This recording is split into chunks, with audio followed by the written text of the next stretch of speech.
شادی شرط پہ ہوگی کہ 6 پیدا ہوں گے کم سے کم. تو وہ خاتون مجھے بتا رہی تھی, اللہ ان کی عمر برکت دے, ہماری بڑی ریلیٹیو ہیں وہ, تو انہوں نے کہا بڑا مزہ آیا. تو میرا مقصد یہ نہیں ہے کہ ساسوں کو ظلم کرنے کے لیے بہوؤں پہ چھوڑ دیں. بعض لوگوں نے گھر میں جا کے نا اپنی اماں کو چھوڑا ہوا, بسم اللہ اللہ اکبر چھو, اور وہ بہو کا گلا دباتی رہتی ہیں, گھونٹتی رہتی ہیں, تانے دے دے کے اس کو ڈپریشن کا مریض بنا دیا ہے. لیکن جہاں میرے بھائی واضح ظلم ہو رہا ہوگا, یہ تو کوئی حرکت نہیں ہے نا یار. اور تھوڑا بہت اگر وہ زیادتی کر بھی رہی ہے تو بڑا ہونے کے ناطے برداشت کر لو, بوڑھی ہے بیچاری, چلی جائے گی کل. ایک اور دبئی میں بھی ایسا کیس ہوا تھا, وہاں بھی ایک صاحب نے کہا یار میری ماں اکیلی رول رہی ہے, میری بیوی کسی قیمت پہ تیار نہیں ہے. میں نے کہا چھوڑ دے بیوی کو, نہ اللہ نہیں چھوڑے گا تجھے قیامت کے دن, چھوڑ دے اس کو. تو ایسی شدید مجبوری ہو پھر کس کو ترجیح دینا ہے؟ ماں کو ترجیح. اور بیوی کو بتاؤ کہ کل تمہارے ساتھ بھی تو ہوگا, کیا اپنے بچوں کو سکھا رہی ہو تم؟ تو کسی پہ بھی ظلم نہ ہونے دو, نہ ماں کی وجہ سے بیوی پہ ظلم ہونے دو, نہ بیوی کی وجہ سے ماں پہ ظلم ہونے دو. اور دوسری بات, بڑوں اور چھوٹوں میں جب کوئی گڑبڑ ہوتی ہے تو تھوڑا کمپرومائز چھوٹوں کو کرنا پڑتا ہے, سمجھ رہے ہو, تب گھر بستا ہے. بڑوں کو زیادہ مجبور نہیں کیا جاتا, وہ تو ایک عادت پہ سیٹ ہو چکے ہوتے ہیں. چھوٹوں کو میں برداشت ہوتی ہے, جوان ہوتے ہیں, ان کو کہا جاتا ہے بھائی بوڑھے ہیں برداشت کر لو. تو کمپرومائز چھوٹوں کو کرنا پڑتا ہے. اچھا میرے بھائی, وَلَا تُشْرِكُوا بِهِ شَيْئًا, میں بتاتا ہوں کیا کرنا ہے, شرک نہیں کرنا اور ماں باپ کے ساتھ اچھا سلوک کرنا ہے. وَلَا تَقْتُلُوا أَوْلَادَكُم مِّنْ إِمْلَاقٍ, غربت کے خوف سے اپنی اولاد کو قتل نہیں کرنا. اور اسی آیت کے تحت علامہ ابن کثیر نے لکھا کہ حمل گرا دینا غربت کے خوف سے, یہ بھی اسی میں داخل ہے. آج فیملی پلاننگ والوں نے لوگوں کو غربت سے ڈرا ڈرا کے نا کہ کھائیں گے کہاں سے, کھائیں گے کہاں سے. اللہ کو اس پہ بہت غصہ ہے کہ پیدا ہوتے ہی ماں کی چھاتیوں میں دودھ پیدا کر کے بتا دیتا ہوں کہ میں رزاق ہوں, تو پھر کیلکولیشن کیوں کر رہے ہو بیٹھ کے؟ مجھے چھوڑ کے کیلکولیٹر کو فوکس کیوں کر رہے ہو؟ اس لیے اللہ نے فرمایا نحن نرزقکم وإیاہم, ہم تمہیں بھی رزق دیں گے اور ان کو بھی رزق دیں گے. تو کبھی بھی غربت کے خوف سے بچے مت روکیں, یہ اللہ پر الزام ہے. لوگ اس کو ہلکا سمجھتے ہیں لیکن اللہ کی نظر میں یہ بھاری. ویسے ہی آپ اولاد نہیں کر رہے, آپ کو چاہیے نہیں, ایک الگ بات ہے وہ, لیکن آپ یہ سوچ کے میری تنخواہ کم ہے تو بچے کم پیدا کروں, یہ تو بہت بڑا کس پہ الزام لگا رہے ہو. اس کا مطلب یہ جو پیدا ہونے والا ہے یہ آپ کی اولاد پہلے, اللہ کی مخلوق بعد میں ہے. بھائی اللہ کی مخلوق پہلے ہے, وہ تو مخلوق ہے, اللہ نے تمہاری طرف نسبت کر دی ہے اس کی, جو کسی نے کسی کے تو جھولی میں ڈالنا تھا نا اس کو, تو یہ اللہ کی پہلے ہے. تبھی ماں اپنی شادیوں میں دودھ تھوڑی پیدا کرتی ہے, کون پیدا کرتا ہے؟ اس کو پتہ ہے جیسی پیدا ہوگا. تو اس سائن ہے کہ جب یہ دودھ آئے گا, جب دودھ دے سکتا ہے تو سب چیزیں دے سکتا ہے. اور اگر کوئی زیادہ بچوں والا غریب ہے تو یقین کر لو بھائی اللہ کی طرف سے آزمائش ہے یہ, کیونکہ ایک والا بھی غریب ہو سکتا ہے, زیادہ والا بھی ہو سکتا ہے. اس کا بچوں کی کثرت سے کوئی تعلق نہیں ہے. جیسے اللہ نے ہر بیماری کی دواؤں بہت ساری شفا کے لیے پیدا کی ہیں, لیکن پھر بھی کھا کے شفا نہیں مل رہی ہوتی, اس میں دوا کا قصور نہیں ہوتا, وہ تقدیر ہے بھائی, کہ دنیا میں ساری چیزیں آپ کی مرضی کی نہیں ہوتی. آگے اللہ فرماتے ہیں وَلَا تَقْرَبُوا الْفَوَاحِشَ مَا ظَهَرَ مِنْهَا وَمَا بَطَنَ, بے حیائی کے قریب مت پھٹکو, جو کھلی بھی بے حیائی اور چھپی بھی بے حیائی. اور اسی بے حیائی کو قرآن دوسرے مقام پہ کیا کہتا ہے؟ زنا کھلی بے حیائی ہے. لا تقربوا الزنا, زنا کے قریب مت جاؤ.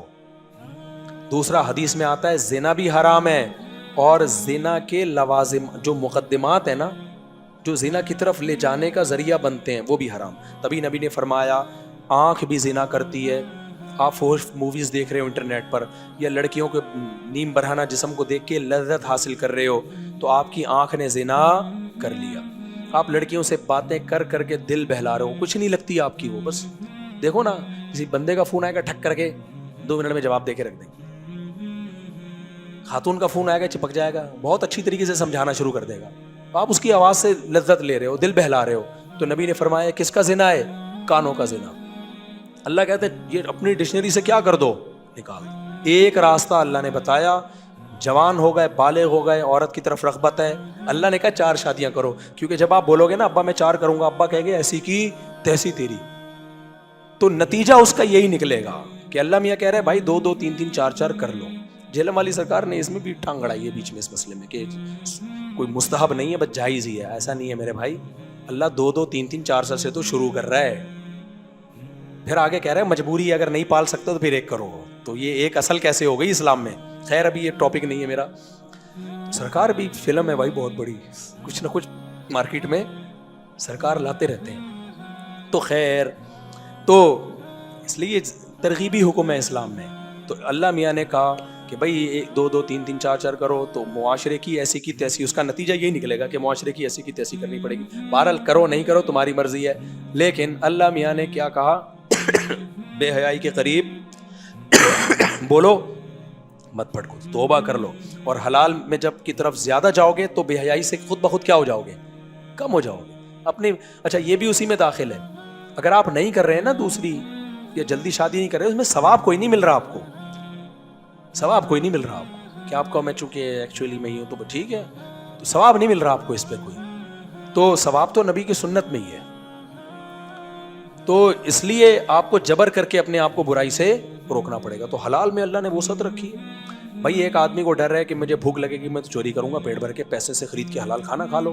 کم از کم یہ چوری کی ٹینشن سے جان کیا ہو جائے گی, چھوٹ جائے گی. تو یہاں بھی ایسا ہی ہے, حلال میں اتنی اللہ نے وسعت رکھی ہے کہ جب حلال سے آپ سیر ہو جاؤ تو حرام سے 100% بچت نہ بھی ہو نا, اس جیسی ٹھڑک نہیں رہے گی جو ہوتی ہے. گالی آ رہی تھی لیکن پی گیا, جو ان لوگوں کی ہوتی ہے جو خاص قسم کے ٹھڑکی ہوتے ہیں, ان کی ٹھڑک ختم ہو کے دے ہی نہیں رہی ہے. یہ سارے وہی لوگ ہوتے ہیں جو نکاح سے دور بھاگتے ہیں. سعودی عرب میں دیکھو, جب تک 2 2 3 3 4 4 شادیوں کا رواج تھا, وہاں بے حیائی کا تصور نہیں تھا. اب پیسہ بہت آ گیا, 4 بیوی ہر آدمی رکھ سکتا ہے. یہ جو لوگ کہتے ہیں نا غریب معاشرے کو 4 شادیوں کی ترغیب نہیں دی جا سکتی, یہ بات ہی غلط ہے. سعودی عرب میں عرب جب غریب تھے نا 4 بیویاں رکھتے تھے, جب تیل کی دولت سے مالا مال ہوئے 4 شادیاں سوسائٹی میں ختم. کیوں؟ دولت آتی ہے تو عیاشیاں آتی ہیں, پھر شادیاں بولو نہیں آتی ہیں. ابھی بھی عرب میں جو غریب ملک ہیں ان میں 4 شادیوں کا رواج زیادہ ہے. سوڈان غریب ملک ہے, سب 4 4 کرتے ہیں. سعودیہ امیر ملک ہے, 4 کا رواج مارکیٹ سے کیا ہو رہا ہے, شارٹ. وہاں بہت ساری عورتیں بوڑھی ہو رہی ہیں, شادیاں نہیں ہو رہی ان کی. تو یہ دولت کی بات نہیں ہے, یہ کس کی بات ہے بھائی, ظرف کی بات ہے. تو ہمت کرو ہے سوسائٹی کی ایسی کی تیسی. اچھا خواتین یہ بیان سن کے میرے بہت خلاف ہوتی ہیں, لیکن جو آپ کی 3 مزید بیویاں بنیں گی وہ خواتین ہی ہوں گی. یہ عجیب رپورٹ ہے. اب میرا یہ بیان خواتین, یہ دیکھو ہماری میاں کو خراب, یہ دیکھو ہر وقت عورتوں کے خلاف.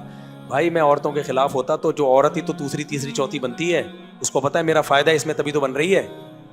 تو عورتوں کو فائدہ ہو رہا ہے اس سے, نقصان نہیں ہو رہا ہے اس سے. خیر نہیں کرو.